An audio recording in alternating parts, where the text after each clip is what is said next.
Hi guys! Welcome to my YouTube channel po. New day, new video po tayo ngayon. Pag-usapan po natin ay tungkol po sa APIR or Annual Pensioners Information Revalidation po.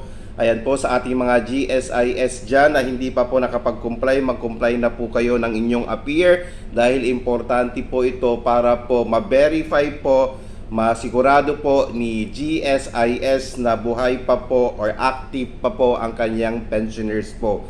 Once na ang GSIS pensioners po ay hindi po nag-comply nito, again, may possibility po na masuspend ang inyong monthly pension. Magtataka na lang po kayo bakit wala na po kayong pension.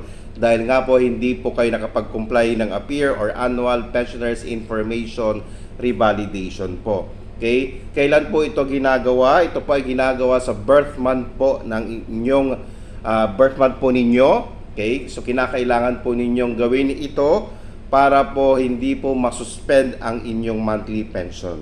Ngayon, dalawa po ang option po natin. Una po, pumunta po sa pinakamalapit po na GSIS branch para po mag-comply nito. Ngayon, mas madali po kapag kayo po ay mag-download ng kanilang GSIS app. Makikita po ninyo yan sa Play Store, sa Google Play Store po, at hanapin po doon ang APIR at pindutin lang po yung APIR.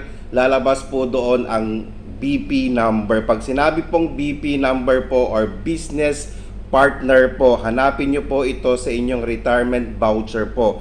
Makikita po yan sa mga documents na finorward po sa inyo noon. Okay? Madali lang pong tandaan yon dahil 10-digit number po yon. Ayan po. Business partner po. Business partner number po ang ilalagay po natin dito. Ngayon, kung wala na po yung mga documents po ninyo or sabihin na lang po natin nasira na or nasunog or etc., pwede po kayong mag-ask sa last employer po ninyo kung ano po yung business partner or BP number po ninyo. Kung wala na rin po doon, pumunta po kayo sa GSIS para makuha po ang inyong business partner number po.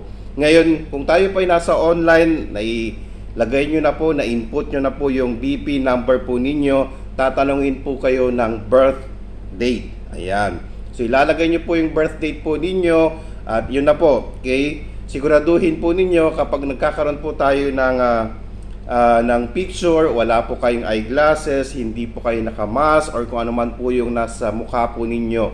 Okay? Dahil nga po hindi po yan makokopya o makikita ng system. Kaya hindi po kayo ma-identify ng system kung may mga ganun po kayong salamin or face mask sa mukha. Dapat po malinis ang mukha at sa likod po natin dapat malinis din po para hindi po magkaroon ng problema ang inyong authentication po. Okay? Dahil nga po kukunin po ang inyong litrato sa app na po na iyan. Pagkatapos no, lalabas po dito is congratulations. Pag successful po ang paglagay po natin lahat ng ating mga documents, mga information, pati po yung ating facial recognition po, lalabas po doon successful. Ayan.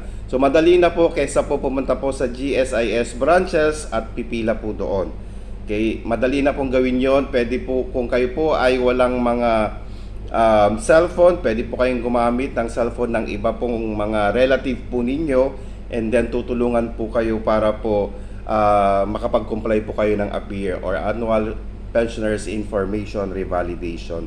Importante po ito para po magtuloy-tuloy po ang inyong monthly pension sa GSIS po. Okay? Sana po nakatulong po ako. Please do not forget to subscribe, like and share para po lagi po kayong updated sa ating mga videos. Maraming salamat po and stay safe. Bye-bye.